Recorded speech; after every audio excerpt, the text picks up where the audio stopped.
So anyways KRMB project గురించి పెద్ద చర్చ జరుగుతూ ఉంది. సో అసెంబ్లీలో తీర్మానం పెట్టడం జరిగింది. ఇది కేంద్రీకృతం చేయకూడదు అని చెప్పి బలంగా అనుకున్నాం. అండ్ అట్లనే అసలు ఈ ప్రస్తుతం ఈ వీళ్ళు ఇట్లా మాట్లాడుకోవడం, వాళ్ళు ఇట్లా మాట్లాడుకోవడం, ఒకరినొకరు పరస్పర దాడులు చేసుకోవడం తప్ప మరి ప్రజల కోసం ఏం ఆలోచిస్తున్నారు, ఏం చేస్తున్నారు? అండ్ అలాగే బీజేపీ పార్టీ సైలెంట్గా ఉందేంటి? సో రకరకాల అంశాలు. మరి నిన్న కేసీఆర్ గారు చేసినటువంటి వ్యాఖ్యల గురించి కావచ్చు, దానికంటే ముందర ఏదైతే ఈ కృష్ణా జలాల వాటా ఈ కేంద్రీకృతం చేయొద్దని చెప్పి కొట్లాడుతున్నామో, సో వీటన్నిటి అంశాల గురించి మనతో మాట్లాడడానికి తెలంగాణ ఉద్యమకారుడు గాద ఇన్నయ్య గారు మనతో పాటు స్టూడియోలో ఉన్నారు.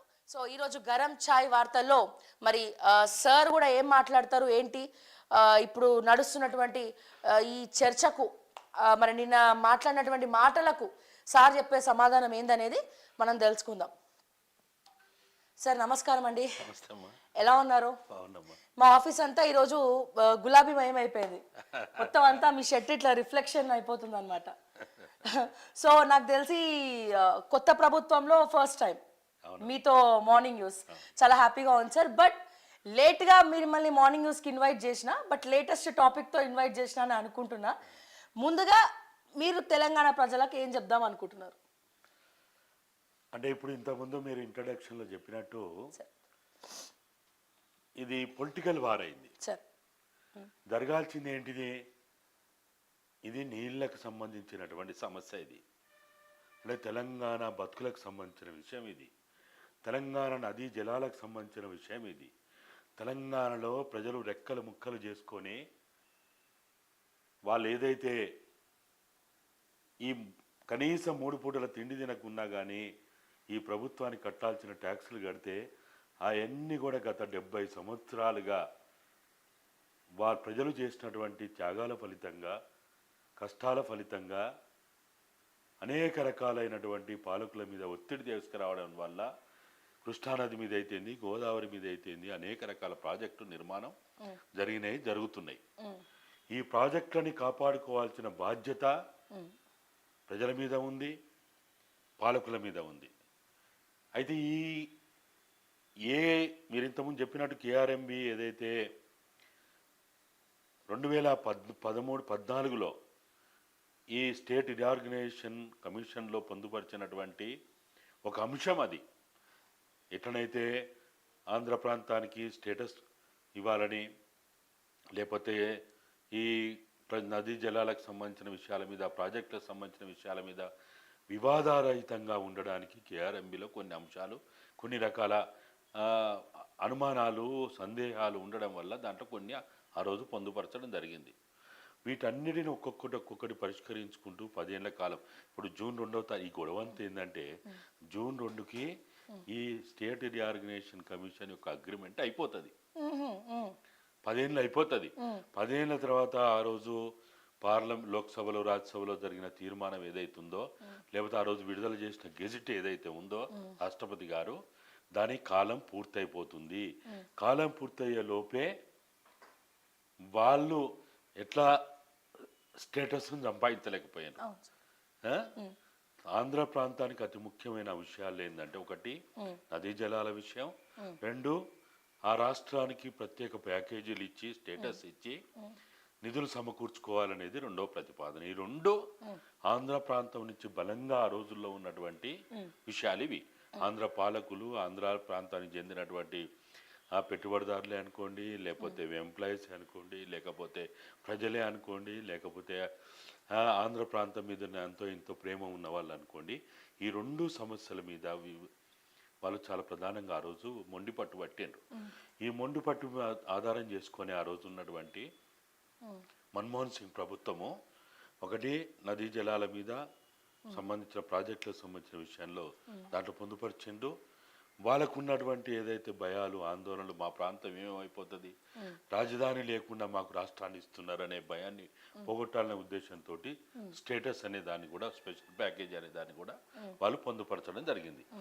అయితే స్టేటస్, స్పెషల్ ప్యాకేజ్ ఎట్లా సాధించుకోలేకపోయారు. సాధించలేదనే నెపంతో చంద్రబాబు నాయుడు ప్రభుత్వమే ఆ రోజు 5 ఏళ్ల తర్వాత కూలిపోయింది. జగన్మోహన్ రెడ్డి వచ్చిన తర్వాత కూడా అదేమి సాధన కాలే. ఆ రోజున్న ప్రధానమంత్రి ఈ రోజు కూడా ఉన్నాడు కాబట్టి, అంటే చంద్రబాబు ఉన్నప్పుడు ప్రధానమంత్రి ఇప్పుడు కూడా కొనసాగింది కాబట్టి అప్పుడు ఒప్పుకోలేదు, ఇప్పుడు కూడా ఒప్పుకోలేదు. కానీ ఏంటిది, కేఆర్ఎంబి విషయంలో ఒక్కటి గట్టి పట్టుబడితే కనీసం మనకు ముఖం తెలివి ఉంటుంది అని ఆంధ్ర పాలకులకి దాన్ని దృష్టిలో పెట్టుకొని దీని మీద బాగా గట్టిగా కేంద్రం మీద ఒత్తిడి చేస్తున్నారు. సరే, వాళ్ళకున్న సాన్నిధ్యం అనుకోండి. ఇప్పుడు అక్కడ ఆడ ఉన్న 3 పార్టీలు బీజేపీ.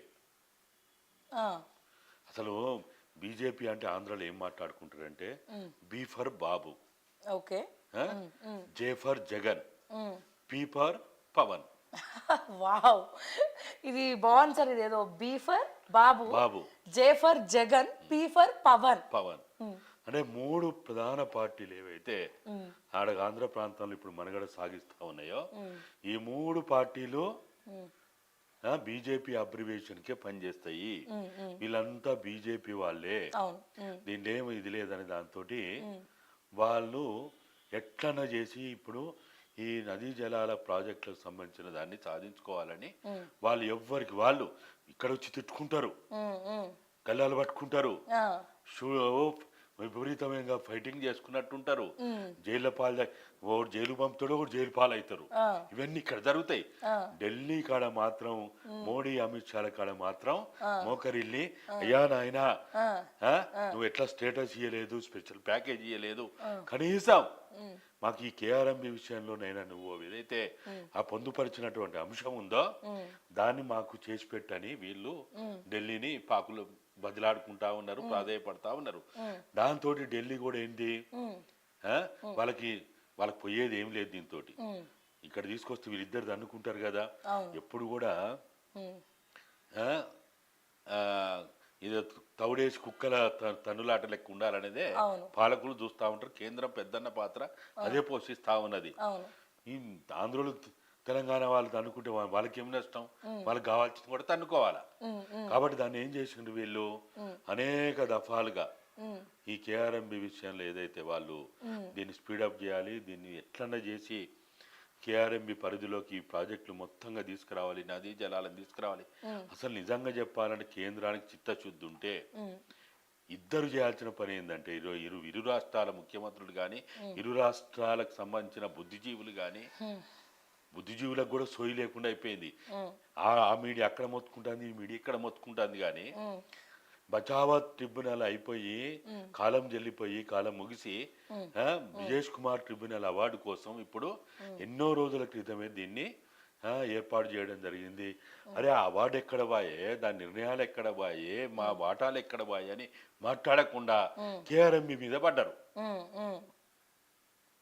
దీంతో ఏమైపోయిందంటే అది పీఠముడి లెక్క తయారైపోయింది. సమానంగా పంచుతా అయిపోతుంది కదా సార్, ఎందుకు తగ్గట్లే ఈ విషయంలో? అండ్ అట్లనే ముఖ్యంగా అంటే ఈ విషయం నేను మిమ్మల్ని అడుగుదాం అనుకున్నా, మీ